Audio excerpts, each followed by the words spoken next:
Okay.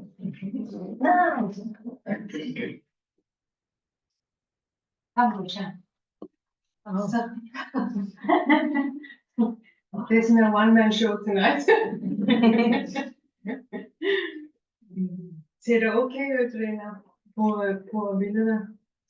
Yes, Yes. yes. Yeah, very good, very good. So welcome to all of you online. Yes. So, ni är hjärtligt välkomna i afton, and I give the introduction in English. But this is Dusha. We cannot see you. That's okay. And her name actually means soul.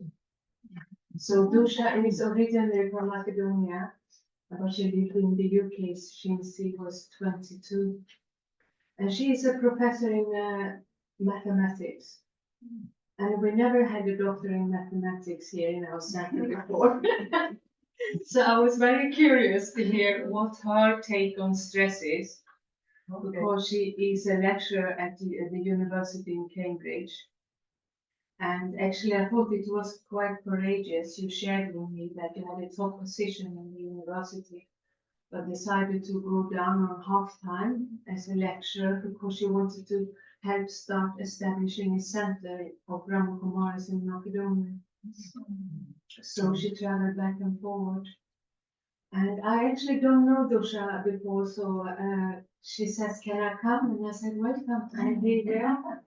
So, yes, the floor is yours. Thank you very much. Thank you. So it's my honor to be here with you tonight. And it's my honor to be the first Dr.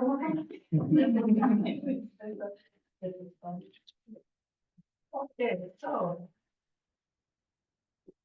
actually, me stepping down from the higher position was part of this stressing, because the higher position you have, the more political it becomes. And I didn't want to be trapped in a position where I was a woman, a foreigner, science, too much stress, more than otherwise, is at home. So yeah, that is part of it actually, plus useful to do more of these, to have more time for these kind of things. And hopefully see more of those smiles around that I see now in front of me. So let's Speak up a little bit. Okay, so very good. So life is stressful at the moment. I'm sure this is why many are sitting on the floor here, because it's so great to see so many of you. And the topic is very popular because life is not becoming easier, more and more stressful. Even if we do some steps into making it less stressful, life itself, the way we live and the way this civilization is operating is becoming more and more stressful. And so it is absolutely necessary to do something to de-stress. However, if the life as it is stressful, and it's not going to become any easier, and if I got into this stress with this consciousness that I have at the moment, it means that I have to change my consciousness to this stress. So this is, I'm putting into practice what Einstein said. You know, if you want to solve a problem, you won't be able to solve it with the same consciousness that created it. So we need to change the consciousness. And this is why, I'm going to ask you to really try to put into practice what we are saying, because it is absolutely necessary to de-stress. You might have noticed that there is more and more stress-related disorders that we get, and even doctors cannot help us. So unless we help ourselves, nobody will be there for us. So we really need to work on it. We need to change the lifestyle. So I'm going to recommend several things that we need to change in our lifestyle. So as you can imagine, when I had those high positions, I was working very hard. Very often I would work 14 hours a day. So, because, you know, when you are in a high position, nobody is saying what time to start, what time to finish. The task has to be done. And while I was on the rise in my career, I came across this meditation. And then I was saying, wow, I have so many things in life, you know, and I have rich social life, and I have many interests. I want to do this, I want to do that, I have a demanding job, and all those things I was doing. And when they introduced meditation for me, I was thinking, not yet another thing. Where am I going to fit it in? However, I'm very glad that I made time for it, because meditation made it work for me. So not only was I able to focus more, and whatever I did was more on the path where I want to be, but also I was more successful in what I wanted to do, and my life became more meaningful because everything I was doing made more sense. You know, everything was going towards one direction. So this is the very first thing I'm going to propose, that I'm sure many of you come here often practice meditation. However, to make it as regular as possible, because I will explain what I mean by meditation, because the word meditation is used quite a lot. And it feels a little bit worn out because people are using it to mean all sorts of things. So not about having visions, not about going into trance, not about meditating, none of that. Very down on earth, getting in touch with yourself, going into introspection, getting to know yourself, centering yourself, be in the, you know, putting yourself in the center, on the throne, to be your own master. This is what we're teaching here. To be your own master. So can you imagine being on the throne, and everything you do from that distance? I'm on the throne, I'm a master of self, I can do what I want to do, and I won't do what I don't want to do. So getting right there, being in that center. And why is it important to do it on a regular basis? Because meditation is preparation for life. So the whole day, from the beginning, from the moment you wake up and you start doing something, the day starts. This is when your life starts for today. So if somebody asked you to give a speech in public, what would you do? Would you find out more about the topic, talk to people, prepare, rehearse, and then when you're on the stage, you do your best, whatever happens, whether the lights go off or some noise comes on, yeah, we prepare, right? We wouldn't just go on the stage and just talk whatever. We will prepare. So if we prepare for such an event, why don't we prepare for life? So meditation is preparation for the day. Unless I prepare in the morning, my day is not going to be under control. So if I prepare in the morning, I will live life. If I just let it be, then the life will happen to me. I won't have any control, it will be happening to me. So this is why, from the deepest part of my heart, I suggest regular meditation to be part of our lifestyle. And why is this important for stress? Because when we are acting from that throne, we never stress. When we stress, that means we came off the throne. So meditation is bringing us back to the throne. Okay. Now, there are many kinds of meditation, but those that we come across mostly are coping strategies. So coping strategies is, okay, I got stressed, I derailed, I decentered, and now I'm doing a coping strategy in order to bring myself to the center. So that could be breathing, could be visualization, could be guided meditation. There are many of those, but they are all just coping strategies.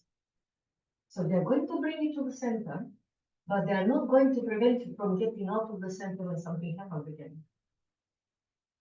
So what we teach here, it's not instead of coping strategies. The coping strategies are very effective and we should have them handy. What we teach here is practical meditation. It consists of 4 phases. I'll tell you about the phases. However, what we need to understand first is, in order to do this practical meditation that we teach here, we need to be in the center already. So if I'm not in the center, I need to do one of the coping strategies to bring myself to the center and then work on my own transformation so that I don't get stressed anymore. Okay. And eventually, when I adopt all those practical things in life through meditation, more and more, and when I start just decentering myself for everything and anything that happens, then maybe slowly I won't need coping strategies because I don't need to cope. I'm living life now. But until then, we need to do both. Does it make sense what I'm saying so far? Yeah. So why is it called practical meditation? Because it has 4 steps. The first and the second step are deep concentration and contemplation at the same time. Contemplation, that means deep understanding of something, trying to understand something deeply. So could be concept in life, or for example, what are my priorities and what is my aim in life? Do you know your aim in life? Is it very well defined? Aim in life? Okay. Unless we have very well defined, and those not even enough, but it needs to be a name worth living for, our life is not going to go the right direction. And I'll share this now that I mentioned the aim. If you imagine an aim of physical nature that's worth living for, or some high aim, can you imagine? A very high aim. To fly to Mars, or to be a president of this and that, or to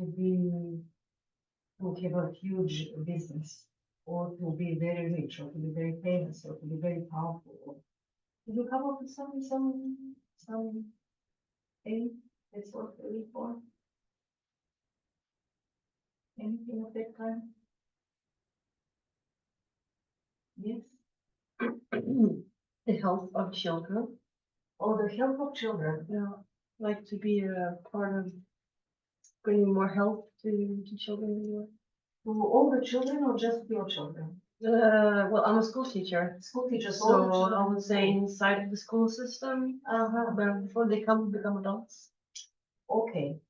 So, just improve them, the health, or to make them healthy forever. Improve. To improve. Okay, so that is a good thing to do. It's an excellent thing to do, but is it an aim in life? That would be a milestone. Yeah. So let's say, with health is a bit tricky because you improve it and improve it. It's never going to be 100% perfect because we are living in this age of pollution and everything else, and it's stressful.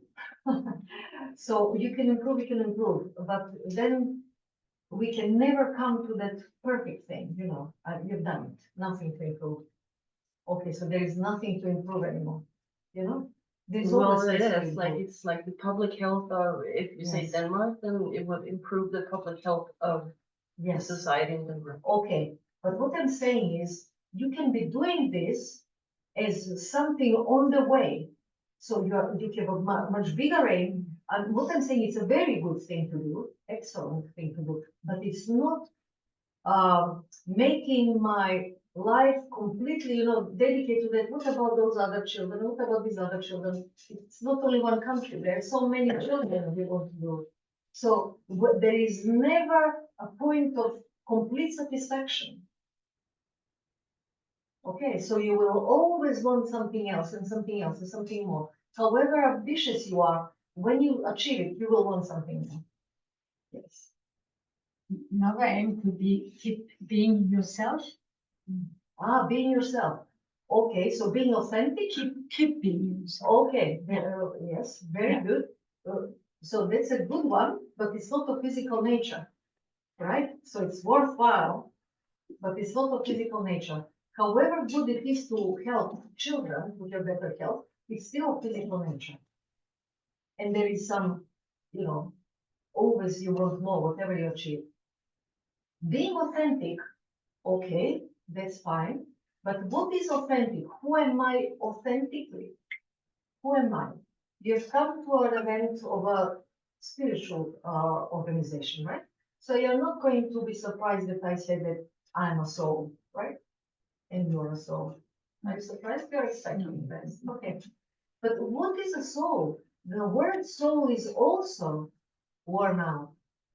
We are using it without always really connecting with me as a soul. What is a soul?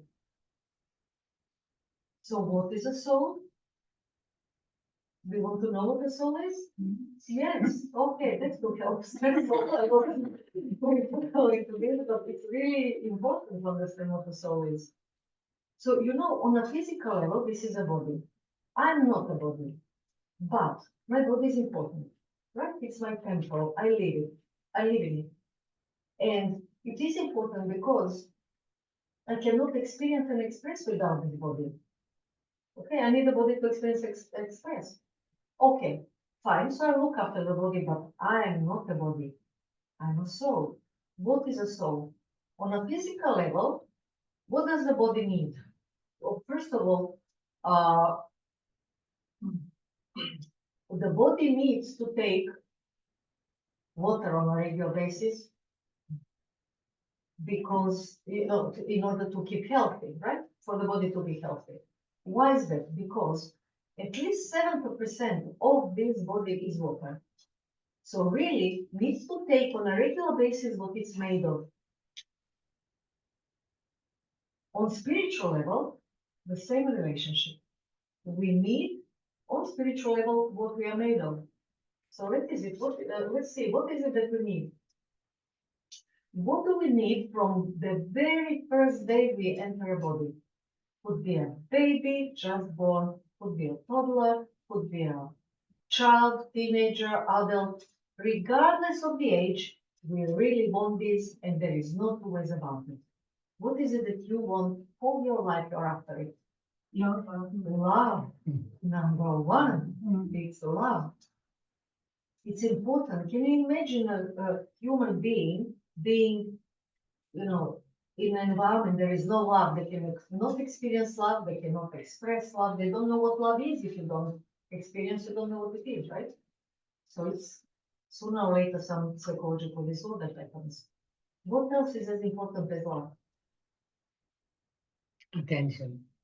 Attention. Attention is a form of love, huh? Yeah. Out of love we give attention. Okay. So the attention, yes, but more in presence, yes. Food is on a physical level. Food or soul? So this is what I'm asking. What is the food? What is it that we need as a being, not as a physical being, as a soul? What is it that we need? Love, absolutely important, on the same level, as essential as love. Peace. Peace. Can you imagine growing up without peace? There is no way you're going to be a normal human being, right? Love and peace. I'm going to ask you for one more thing. What is it that we need?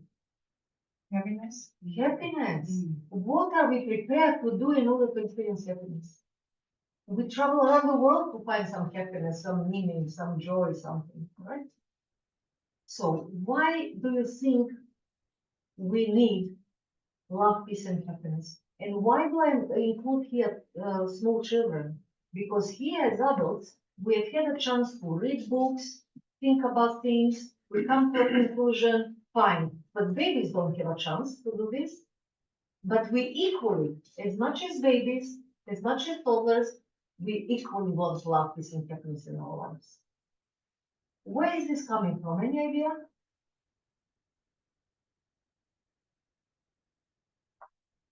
How do babies know what they need? Maybe not on conscious level, but they know it. And they want it. And if you don't give it, there's trouble, more for you probably, for parents. Okay, I'll go back to what I left in the air, yeah? Remember when we spoke about the body? The body needs what it's made of. The soul needs what it's made of. So this is what the soul is. The soul is a source of love, source of peace, source of happiness. This is who I am, this is who you are. Every single one of you, we are all source of love, peace, and happiness. And I'm going to tell you one very big secret. The only reason why we have bodies, the only reason why we have bodies is to experience and express love, peace, and happiness. Can you imagine if people were aware of this? What the world would be like? Stress-free. But we cannot make the whole world aware, but I can make myself aware. I am here on this planet, and I have this body for one single purpose, and it is love, peace, and happiness. Now, you might say, but if everybody is made of love, peace, and happiness, if everybody was a source of love and peace and happiness, why do people behave in this way and that way? Not everybody is good behavior expressing love, right? That is because we do not behave according to who we are. We behave according to who we think we are. Okay, so if I think I'm a professor, I'll behave like a professor. Who are you to tell me what is supposed to? Okay, if I think I'm a criminal, I'll behave like a criminal. Okay, if I believe that I'm a cleaner, I'll behave like a cleaner. So most of my life, every single morning, I used to go in Covent Garden. For those who have been to London, you know Covent Garden is in the heart of London. And I would meet this street cleaner who was every morning, big smile. Every morning he would say something to cheer me up, that something is going on in the city or something, always with a smile. And every single morning he will make my day. He doesn't relate to the cleaner. He's just doing with that body that he has got, with the job he has got, he's expressing his love. He's expressing his happiness. You see the difference? So I am not a cleaner. I'm a soul. I'm a source of love. And through the cleaning job, I'm expressing my love. You know, he couldn't do the job with the cleaner's identity, awareness. He could say, why is everybody throwing this rubbish? Look at them, they're not respecting me. Now I have to, pick it up. Completely different headspace. One thinks he's a cleaner, one believes I'm a soul and I'm just doing the job. So this is also very important for distressing. But now, going back to the aim. Right now, I know that I'm a soul, and hopefully you believe me that right now that you are a source of love, source of peace, and source of joy. Hopefully. Okay. So let's say you believe it. But right now, just 1 minute after we have concluded it, that awareness is not going to be 24/7. Okay. So that means when I'm aware that I'm source of love, whatever somebody does, I will always respond to the situation from being aware that I'm a source of love. So respond out of love. I respond out of joy. I respond out of peace rather than reacting from the surface. Do you understand the difference? Okay, so this needs to be 24/7. Just like a doctor, in order to become a doctor, medical doctor, you need to study 5 years, by another 2, then another specialization, for another practice, but then you have to study 10, 12 years before you become a doctor to have, to go and see patients properly by yourself. So when you wake up a doctor, they don't need, somebody's crying for help in the middle of the night. They don't need to, wake up and then think, oh, can we help people? What do I do? Do I know how to help people? No, then automatically, I'm a doctor, I'm going to help, right? To that extent, to that level, we need to be aware that I'm a soul. So anytime, anywhere, whatever happens, always respond out of love. That is a name worth living for. To give myself a task to become, not to become, to reach that level, because we are already source of love, peace, and happiness, but to work on my awareness so that I get to that state that I am continuously, constantly, unconditionally loving, unconditionally peaceful, and unconditionally happy. And when I say this, sometimes people ask me, is that at all possible? I don't know if it is possible. But when I started working on it, I was much more so than now. I'm much, much closer. If 100 is not, possible, 99, 98, loving 98%, happy 98, joyful 98, loving 98, peaceful 98. I mean, what else do you want? The last 2 are gonna happen. And then, during my efforts to be unconditional loving, out of that love, I'm going to try to improve the health of children. Out of that love. Yeah. So this is like a milestone. This is one thing I'm going to do. I'm going to do many other things out of love, but this is only one. So do you see the difference? That was the thing of, Yes. Yeah. But let's put it in words so that you know exactly what we are after. Because if I, for whatever reason, I can no longer work in school.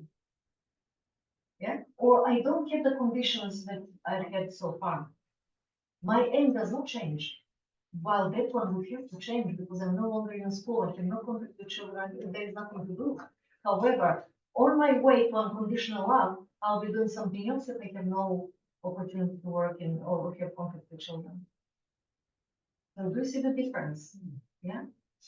So what I'm trying to say is that no physical aim or no aim of physical nature is ever going to worth is never going to be worth living for. Never. However ambitious you are and however high you aim, whatever you come up with, however creative you are, it's never going to be the aim that's worth living for. Could be milestone. Like for example, what I'm doing right now is helping me on my way. I'm learning how to give love through talking or how to give joy through talking, and eventually I'm going closer and closer to my 24/7 awareness. But it's a milestone. Even though I'm doing something nice, hopefully, it's not the aim. It is a milestone on the way to the aim. Maybe it's an objective, but not the aim. So having such an aim is going to focus our life and is going to reduce stress. And how are we going to come to this? Going back to the first point I made, introspection, meditation. So remember I started talking about the 4 phases. For example, I can contemplate in deep concentration about what is love. Or I'm love. But what is love really? Okay? What is the meaning of it? Is it when somebody wants to go somewhere and I say, oh, I love you so much, I don't want to let you go. Is it love? No. It's attachment. Yeah. So for me, I don't want to let them go. They want to go, and I say that out of love, I don't want to let them go. No. Out of love, you let people do whatever they want. Okay. So for example, this kind of contemplation, trying to feel. So we do concentration, deep concentration and contemplation. Those two phases happen at the same time because you cannot contemplate without deep concentration. And then you have realization. I feel it. I know what love is and I can feel it. Right? That's not enough. It's not enough. However good you feel when you realize something, the bulb has come up, it's not good enough. The fourth phase is going to make it practical. It's going to make it work for me, which is how am I going to put this in practice? So it's application. The fourth phase is application. So when you do this on a regular basis, introspection, thinking what is what and what is not, then you're changing your lifestyle. And then slowly, slowly, you come off that lifestyle that brings you stress. And eventually, you won't need the complete strategies. Okay? Of course, it sounds easier than done. It's easier said than done. But it is possible. And this is the only concern we have. It doesn't matter how much and what I need to do and how much I need to do. The thing is, the main thing is I can. Okay, I can. Not is it difficult, it is easy, none of that. But I'm able to do this. If others can do it, I can do it. Okay. So this meditation, for example, one kind of meditation would also be I'm loved. So you're raising that awareness that you're loved. Another kind of meditation could be, okay, I'm loved now, but I'm radiating it in you. And if some characters come to a meditation, disturbing a meditation, you know what you need to do? Just give them love and they go. Try this. You give them love and they go. Okay, it's excellent. And then you can focus and continue meditation. And then you can also do the 4 phases. So we do practical meditation courses here a lot, and they are big, substantial courses. So if you're interested to find out more about it, you can sign up for one of the courses that I taught here. But meditation is absolutely necessary in the morning when we are preparing for the day, and in the evening, the meditation is going to be very different. Why? Because we are preparing for the night. And the night at the moment is the time when we'll be stressed. Hopefully don't sleep with your jaws tight. Because this is also a sign of stress. So in the evening, we meditate in order to wrap up the day and let it go. But while you are wrapping up the day, if you come across something that you think you didn't do the best, write it down, because this is something you need to work on, but not now, in the morning. Okay? In the morning, we prepare for life. In the evening, we prepare for sleep. Why is it important to sleep well? Because the only reason why we sleep is to regenerate the energy we used up during the day, so we are fresh for the following day. But if we take daily thoughts into the night, we are going to digest those daily thoughts. The mind will be working. Thoughts are energy. If we are using those daily thoughts during the night, the mind will be depleting energy rather than regenerating. So in the end, if I have only 7 hours to sleep or 6 hours to sleep, instead of effectively sleeping, which would be enough, if I'm not effectively sleeping, I will wake up after 6-7 hours and tired. But then if I'm tired the following day, I'll have less control over what I do.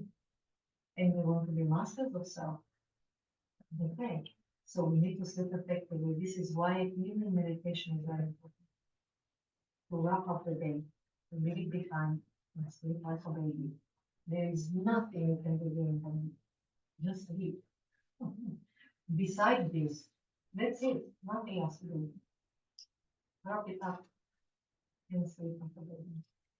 So meditation, this is really getting in touch with self. This is it. Otherwise, you won't be able to do it. And what I normally do, because with the job I do, I log into lots and lots of systems, password. So what I do is, every password is a sentence to remind me what I'm working on. And this is very good thing. So by the time you type it so many times, you're going to go into your consciousness, right? Because I know people who will set up the phone to play some gentle music every hour on the hour, and that will remind them. They'll meditate for 1 minute. But then with people all the time, I can't do that. So I said, okay, passwords are going to remind me. And also when I drink water, during that time, I'm decentering myself. Centering myself. Going back to the center, I'm centering myself. When I eat, I have even longer centering and more. But however busy you are, however stressed you are, however much is expected of you, one thing you must do, which is going to the bathroom from time to time, right? When you go to the bathroom, you have 5 whole minutes to center yourself. Very valuable time, so be grateful for them. So we have to be practical, because life is stressful. However stressful it is, you need to go to the bathroom. Use the time. 5 minutes to center yourself. Okay, be with yourself in there. Because the body knows what to do. You have done it so many times. Let the body do what it needs to do. But the mind, center. Okay. So these are some practical things.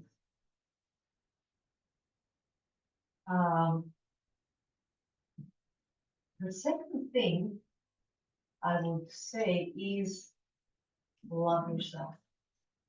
And then show you this love for yourself, because what you're doing here is out of love for yourself. Right? You want to learn something so your life will be less stressful. But also tolerance for others. To tolerate what people do, whatever they want. This is important. This is out of love for others. And of course, we are source of love, so we're going to be tolerant out of love. However, when I ask people what is tolerance, most of the people give me a very good definition, which is accepting others as they are. It's a very good definition.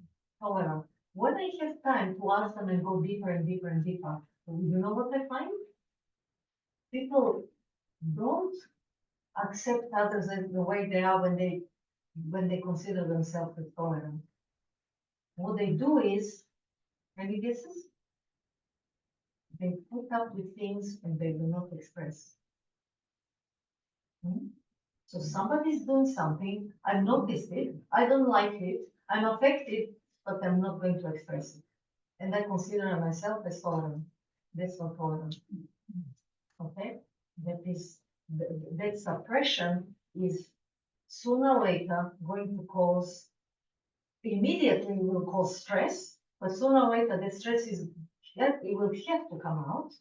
And now it depends what kind of person you are. It's all either going to implode that stress, which is ending up in depression, or explode, which will end up in form of an anger or something. So suppression is not good. So if you get affected, what I would suggest is go and do some sport, some physical activity, boxing, running, something to get it out of the system.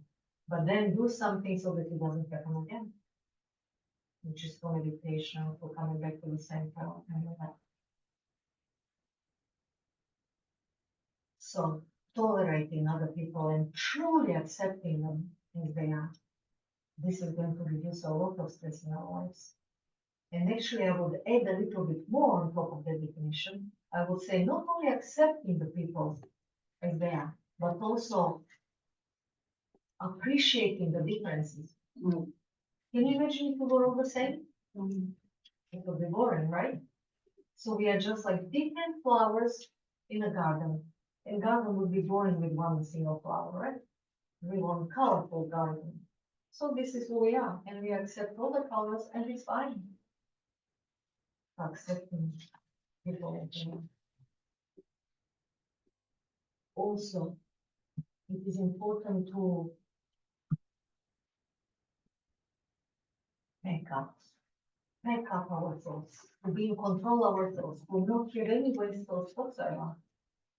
So what I mean by this, would you take your winter snow skis if you were going to summer holiday? No. From physical level, we know what to take, what to not take, right? However, on a mental level, we carry too much. And this is causing stress. We feel overwhelmed all the time. So that example that I gave, I don't know if it ended up published or not, but you know when you how much effort there is to lift a glass with water?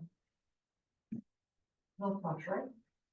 But if you lift it and you hold it like this, how long can you hold a glass of water like this? Very soon it's going to become heavy, to become tired. So this is obvious in a physical sense. What happens in a mental sense, in the mental level? We carry so much, and we carry it all the time, and it's heavy, and we become stressful, more stress, and we suffocate. This is called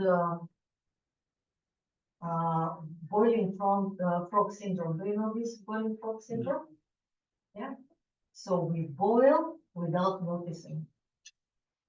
No, I have to clear, pick up. This is why I call it picking up. Pick up only what you need. Only those thoughts that are taking me closer to my aim, which is unconditional love, unconditional joy. Only those thoughts are worth having. They need to be constructive. They need to be positive. Not caring, oh, what is he doing? Why did she say that? What is he thinking? Oh, why is this always happening to me? Are these thoughts familiar? It's not familiar, right? All useless. Waste of time, waste of energy, waste of effort. Waste. Can you imagine if we could take up the thoughts we have only positive and constructive thoughts? There will be enough time for all the positive constructive thoughts. You wouldn't have to overthink, you wouldn't feel overwhelmed, and you wouldn't stress. And plus, what is good about positive constructive thoughts is that they're constructive. We are creating with them because they are constructive. We create something, so with positive constructive thought, we create positive constructive reality on physical level. And then we are happy with ourselves, we don't get stressed. So literally, when I was doing all that I was doing, everything I was doing was good, very good. However, I was overwhelmed. When I started meditating, everything fell into place, the puzzle was complete, and now with a wonderful aim going forward. And it's great. Okay. So all those things, and another thing that I would like to mention is, again, out of love for others and out of being aware of who I am, my identity, I need to cooperate. Cooperate. Why is cooperation important? Because when we cooperate, we achieve more and there is less stress. Why is the identity important when we talk about cooperation? Is it obvious? Do you see the link between being aware of who I am and being able to cooperate? Let me give an example and make it obvious. Okay. So let's say I've done many courses for cooking courses, and I've got lots of experience, and I've, the quality three Michelin stars. There is nothing I cannot do in the kitchen. This is not true. I'm just giving you that. I love cooking, but far from. So a friend of mine is having a party, and they invite me. They invite me as a friend, not as a chef. Okay, they invite me as a friend. So I go to the party, and there is 3 or 4 of them in the kitchen. I come to the kitchen and say, "Can I help?" And they say, "No, no, no, go and set up the chairs in the garden." I'm a chef. I know much better than any of them. I don't want to set up the chairs in the garden. Okay, I'm not cooperating. Or even if I cooperate and I, make the effort to not say anything, I go and set up the chairs. And while I'm setting them up, I'm saying, "Oh, why are they asking me to set up the chairs? They should be setting up the chairs. They know better than them in the kitchen." Do you see how cooperation and identity works together? However, if I'm aware that I'm a soul and I use my skills in the kitchen, or evidently very good, I use them in order to express my love and joy, then when I come to the party, obviously I was invited as a friend, not as a chef. So my role has changed. But because I don't identify myself with a chef, I can go from one role to another. I'm flexible, right? I'm dancing. I drop the chef. I'm a friend now. Set up the chairs. I'm setting up the chairs. Then set up the chairs. What's wrong? Right? And I'll cooperate. And then, if something goes wrong in the kitchen and they say, "Oh, Dusha, please come, help, help," then my role changes again. But I'm cooperating again. Oh, now I'm a chef. I'm not anymore just setting up chairs, right? And because I'm not identifying with my skills, I will easily go from one role to another and dance with whatever is going on, and I go and help in the kitchen. But unless that happens, I have nothing to do with the kitchen. I'm happy in the garden, setting up the chairs. Okay, so the more we identify with who we really are and why we are really here, the only reason is to exchange love. This is the only reason why we have bodies, because souls cannot experience anything without bodies. So we get bodies to experience and to express, to exchange love, to exchange peace, to exchange happiness. This is why we have bodies. So doing everything from that space. Okay, and cooperate. And you know what is good about cooperation? This is what decreased stress in my life, in my professional life.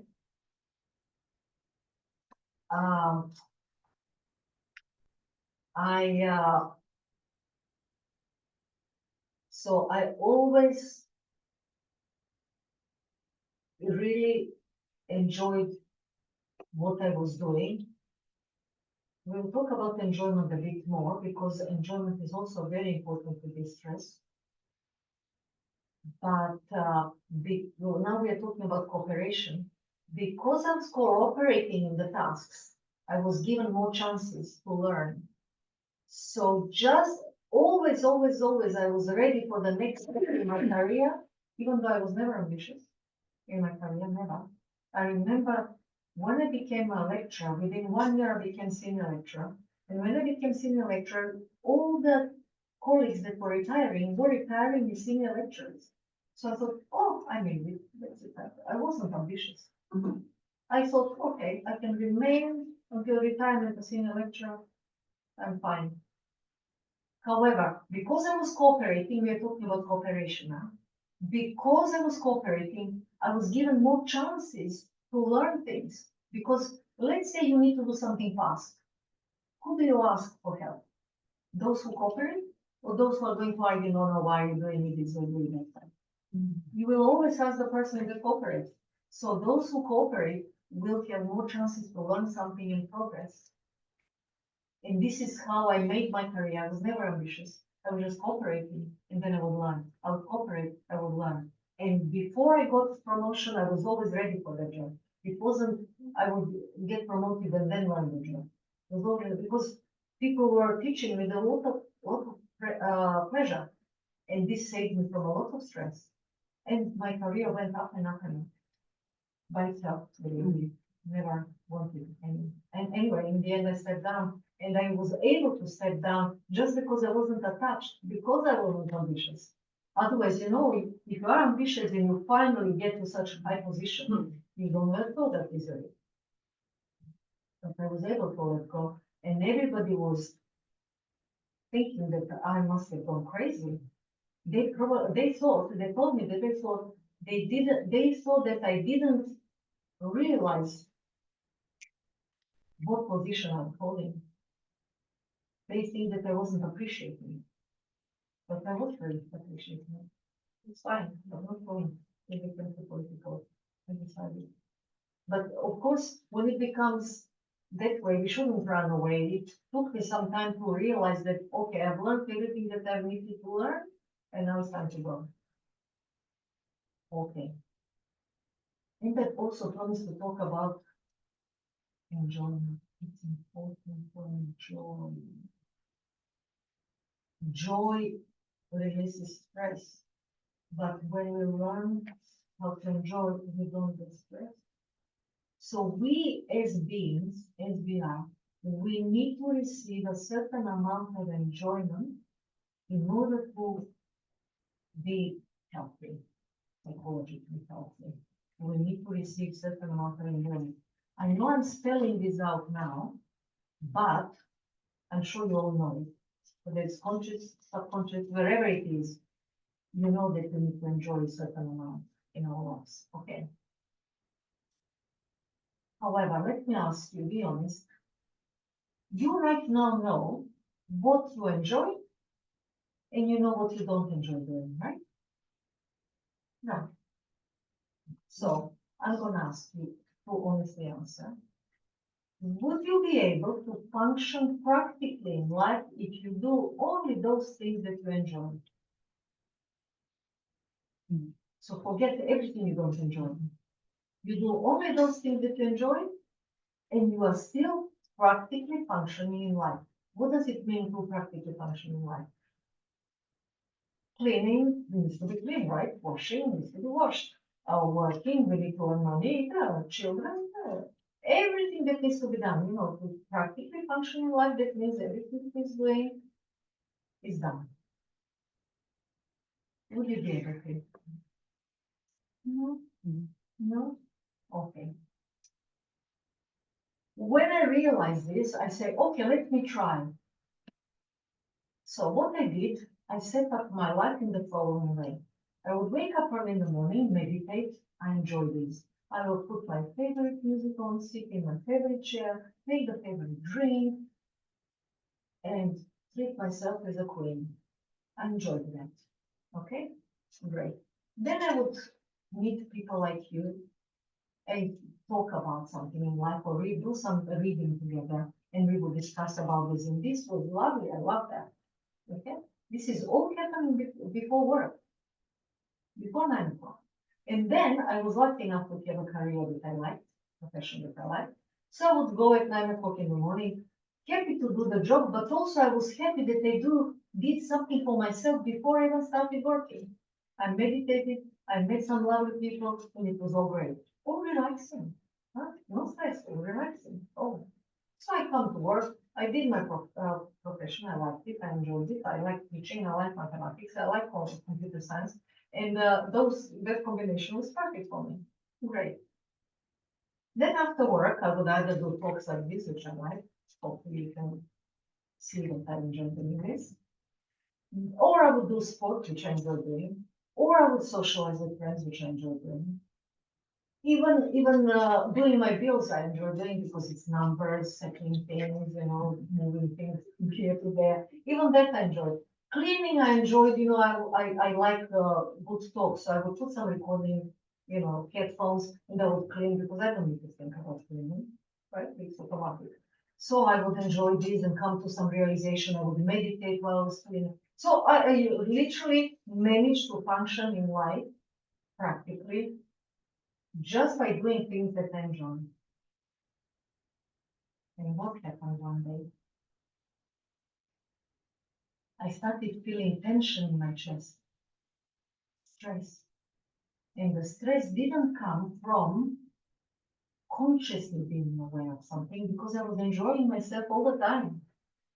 But you may be able to fool yourself consciously, but the subconscious mind you will never fool. So this is what we must know to do. Because sometimes we go for a massage, we do exercise, we do the bell, we say, okay, I relax the body. No, you need to relax the mind, right? Okay, of course it helps to release something, but unless we train the mind, it's not going to be continuous, it's not going to be constant. We are going to derail from time to time, or regular basis all the time, unless we set the mind. Okay, so what happened? I had tension in the chest, and I said, where is this coming from? And because I was enjoying life, and I was, consciously enjoying life, which was great. And then I know many people like Sonia, discussing people, why do you think I have tension in my chest? So people were saying maybe this, maybe this, maybe this. And somebody said, oh, the big fear. I said, fear? I was thinking, and then I realized I don't really know conceptually what fear is. Not that I hadn't felt it, but I didn't realize conceptually what it was so that I could recognize it in case it was fear. So what happened was, so this is leading to something, I'm going to make a point. And then I was thinking a little bit about fear, but I needed more. So there was a talk in town on fear in London, this is. So I said, oh, I'm going to this talk now. I want to learn about fear in case it is fear. I wasn't sure what it was. I go to the talk, and now we are waiting for the speaker to arrive. 6 o'clock, the time to start. The speaker was not there, and somebody taps me on the shoulder, and they recognize me in the audience and say, the speaker is late. The GPS took him elsewhere. Can you please entertain the audience? Speak about fear while the original speaker comes. So I came to listen about fear, and now I ended up having to talk about fear. So, but I never miss such opportunities. So I said yes. So I stood there, so we meditated for maybe 1 minute at the beginning, so I had time to, pull myself together and start the first sentence, Anyway, I started talking about fear. You can imagine my mind was working 1,000,000 miles an hour, trying to come up with something. So I started speaking. I was talking about my thoughts, what I was thinking about those days that I was trying to figure out what fear is. And I was talking, and and 40 minutes later, the speaker comes. Hello. So I spoke about something, and then after 40 minutes, he comes. I let him sit on the stage. I go, but after 40 minutes of fast thinking, I couldn't stop thinking. And in combination with what he was saying about fear, I clicked. Yes, it was fear that was giving me tension in the chest. Any idea what the fear was about? Because I've told you everything that you need to know. What if you stop enjoying? The fear, loss of enjoyment. Spot on. What if something happened in my life right now so that I couldn't function only by doing those things that I enjoy? Okay. So the point is, this is the conclusion. Yes, we do need to enjoy. But the point is not to do only those things that we enjoy. The point is to learn how to enjoy everything we need to do. Okay, there is a saying in English. It says, enjoy what you do so that you do what you enjoy. It's not the other way around. So you make effort to enjoy what you need to do, and then you will do what you enjoy. Okay. And then life will be more enjoyable and less stressful. I learned that hard way. I learned it with attention, but also Okay, lots of examples, but actually, maybe I will share that example. Shall I give you a practical example? How much time do we have? Do we have time for example? They decide. Yes. Okay, I'm happy. Shall I? Okay. Yes, yeah. So, I lived in London in this one-bedroom flat, but I rearranged it to make it two-bedroom so that I can rent it out because London rent out one room, so that London is very expensive. And I did, I put a wall up, I changed the window, I changed the flooring. I did it mostly by myself. I would only ask friends to help me hold something. Okay. So I know around the house, and every time I did something, my friends would say, "Oh, you are so lucky that you can do all those things by yourself, because working with builders is a nightmare." And every time I did something, they would come with the stories. And I'm thinking, okay, I've never had first-hand experience with builders, but they created these thoughts about builders, like, oh, I don't want to have to do anything with builders in my life. I hope nobody's on building. I didn't want to have anything to do with builders in my life. So I was stressing myself, but even more later in the example. So I said, okay, I'm lucky, very good, I'm lucky, very good. So one day, because I restructured the flat in such a way to use up the space as much as possible, there was no proper dining room. And I really wanted to have a proper dining room where I sit and eat with self-respect. But I had to hold a tray on my lap, and I didn't like that. So I said, okay, I have to buy something new, something slightly bigger so that I have a proper dining room. Okay, but if it is bigger, I won't be able to do everything the house for myself. I mustn't engage builders. So I didn't have any first-hand experience, but it was strong enough. So I was stressing myself. I wanted to avoid builders, even though I never had first-hand experience. I thought involving builders, I'm not going to enjoy. So I was very clever, and I said, how do I avoid builders? Maybe I can buy something new. If you buy a new house, you don't need builders for a very long time. However, I didn't have money for a new house. So I stretched myself, I stressed myself big time, all self-inflicted. Are you following the story? Self-inflicted stress. I wanted to avoid builders, even though I had never had any experience with building. So I was stretching myself, stretching. The agency was pushing me, the seller was pushing me. I didn't have the money, the bank wouldn't get It was very complicated. And in the end, I managed to buy something new. It was very stressful. I managed, but I was penniless after that. I didn't have money to pay the people who moved the furniture. So a friend had to pay, and then I gave back. How stressful is that? Okay. And then the first Christmas, early in the morning, 3 o'clock in the morning, I hear some noise. But because I was new to the house, I didn't recognize what it was. So very soon later, I realized that somebody was trying to break into the house. I was by myself, and I didn't know what to do. I called the police, and again, stress. I called the police. They said, okay, call the phone, be quiet, and they gave me instructions what to do on.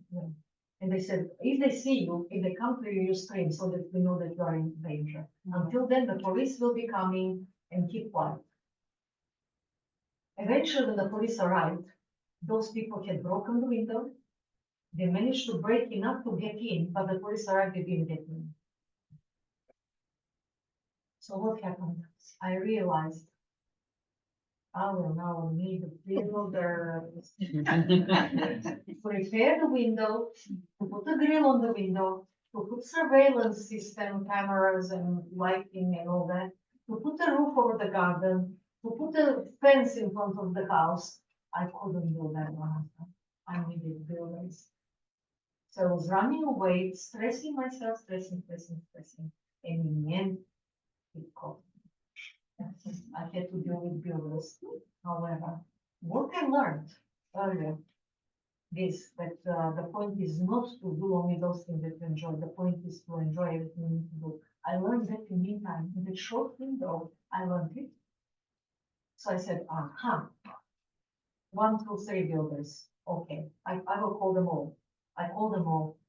The best code, the best this, best that, whatever. I chose one. I enjoy cooking them. And it's not custom to give food to builders in the UK. I don't know about them now. But in the UK, don't give food to the builders. They do their own thing. However, I said, oh, I will cook something for them. So I cooked, and the smell was nice. And they all said, oh, and then I would offer them food, and then, oh, this is nice, this is great. And every day I cooked for them because this is what I enjoyed. There was nothing for me to do while they were working anyway. So I cooked for them. Every day they started coming earlier and earlier. This was the work. I would feed them. And then whatever was left over, I couldn't eat all that food. So they would take it home. And the wives liked the food. So they started asking for recipes. So I became friends with their wives. And I enjoyed it all before I knew it was done. So do you see what I went through to avoid them? But in the end, I learned how to enjoy what I thought I would never learn in my life enjoy. But I stressed myself completely. But we know that 99% of stress that we experience is down to us. Even psychologists say 80% of the problems we have solve themselves by themselves, without much worry and stressing about. So enjoyment is very important. But everything we said this evening is not going to get anywhere unless we meditate. We have to meditate. So everything we said, we need to meditate on those topics that we shared. So that we understand that we imbibe. So you know the word imbibe? You so deeply understand that you adopt it immediately. It becomes your reality, your practice. This is okay? Is there, did you share things that you'll be able to in practice? Yes. Very good. Are there any questions? Yes. If you could maybe share some points on how, when you talk about cooperation, if you deal with people who are not cooperative, and if you're on the other side of this, and it's not just like related to you, but it's like they have kind of history of not being cooperative, and you need to figure out how to, because you have to deal with the situation. Could you share some points? Can you repeat the question for the recording? Okay, so the question is, okay, we understand how we need to cooperate and to be cooperative. However, what happens if other souls are not cooperative? How to deal with those souls who do not cooperate? Okay, so we need to work on our own self-transformation. Charity begins at home. So I need to do it for myself. I'm not here to transform other people. However, I need to be able to work with people. So that's where tolerance comes. Okay. But also there's something big, and I'm going to expand this on another talk, which I'm going in a few days' time, but this in a few days' time, but not in Copenhagen. Aarhus. In Aarhus. It's how to deal with difficult people. So that's probably the question. It will be online, right? I'm not sure because okay. might be by probably the registration is for now, maybe last minute. There's no link on the website. It's not? No. It doesn't mean it won't be made, but for now it's not But online. you cannot like apply to be online. Right now, no, it's not. Okay. Every single person that is in your life is there for a reason. They're bringing you an opportunity to learn something so that you come closer to your best self. Okay, how to believe, 100% true.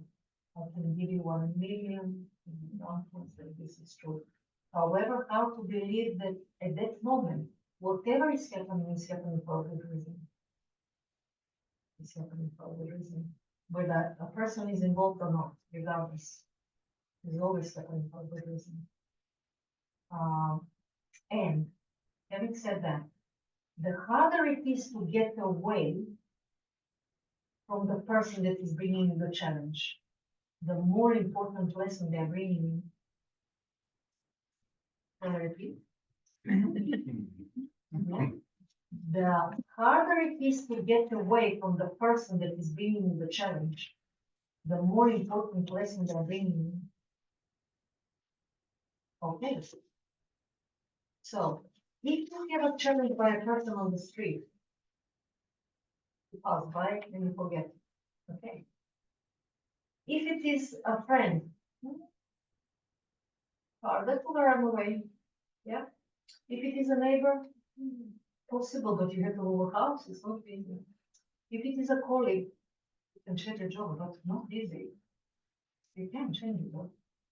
Even if it is somebody in the home. Oh, no.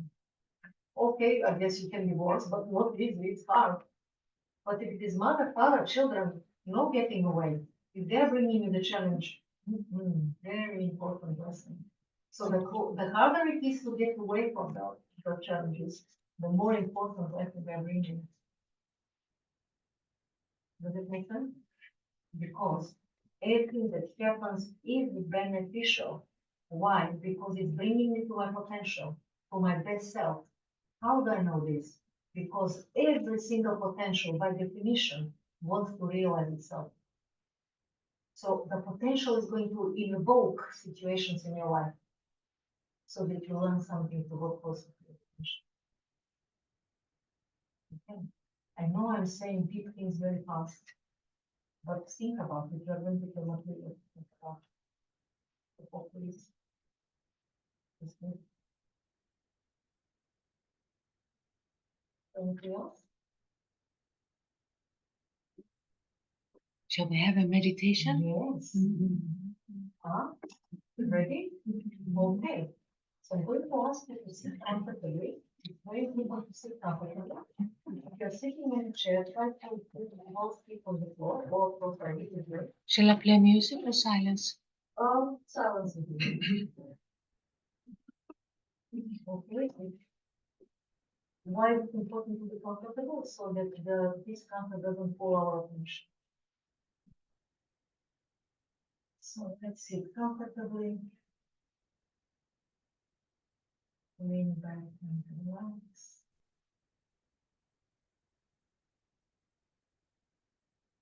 And just for a moment, we are aware of all the physical surroundings. And then we listen from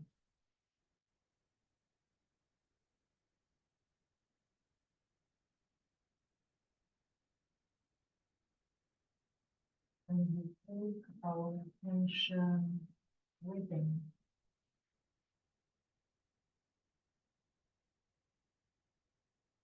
And we continue going deeper within.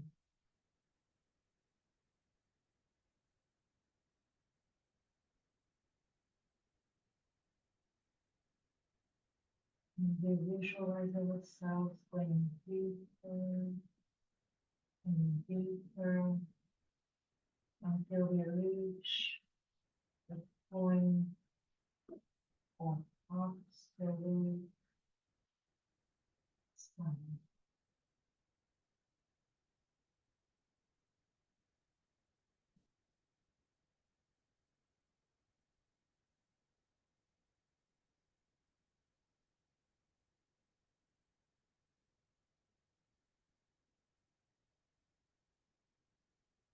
Feeling that we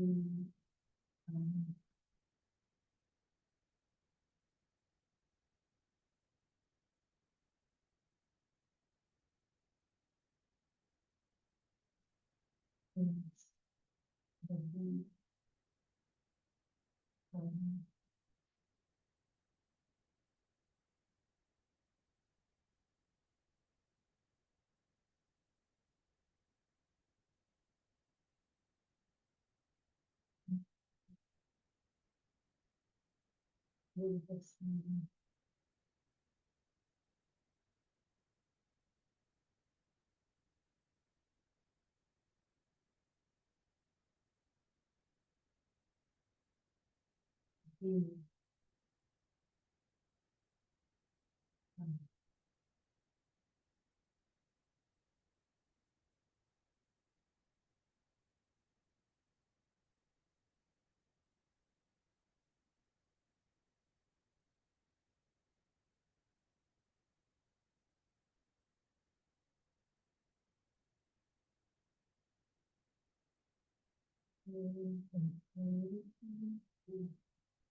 Completely control my thoughts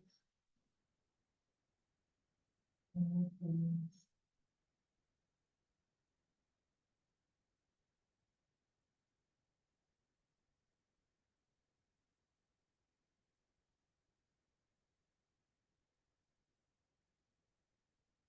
For love for self and others.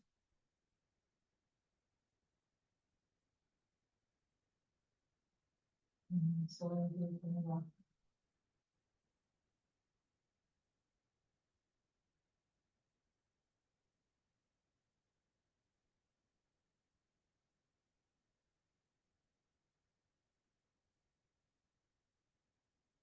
Environment, living with awareness.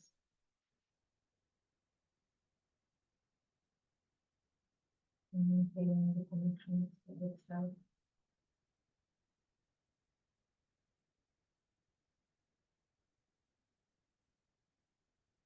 And gently bringing attention.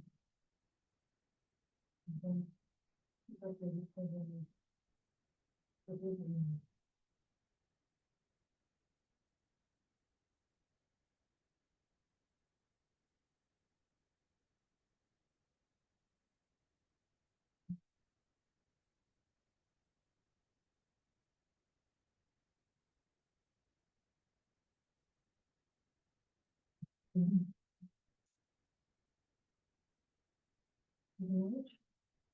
yeah.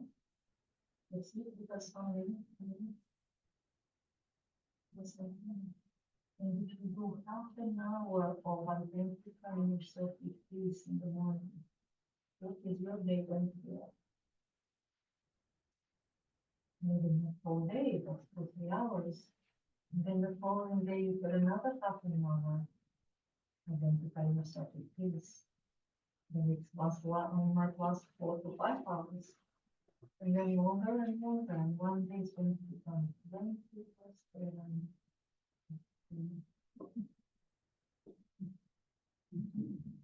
Okay.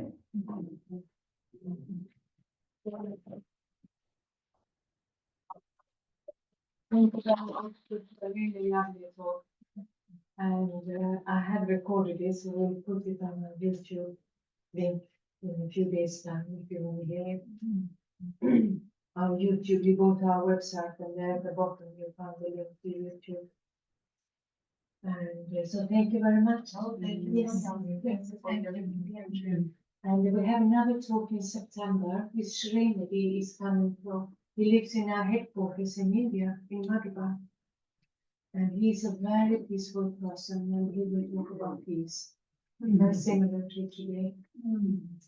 So that's nice. And I put some Swedish cookies for you if you want to grab a cookie before you go, and some water there. So otherwise, thank you and see you again.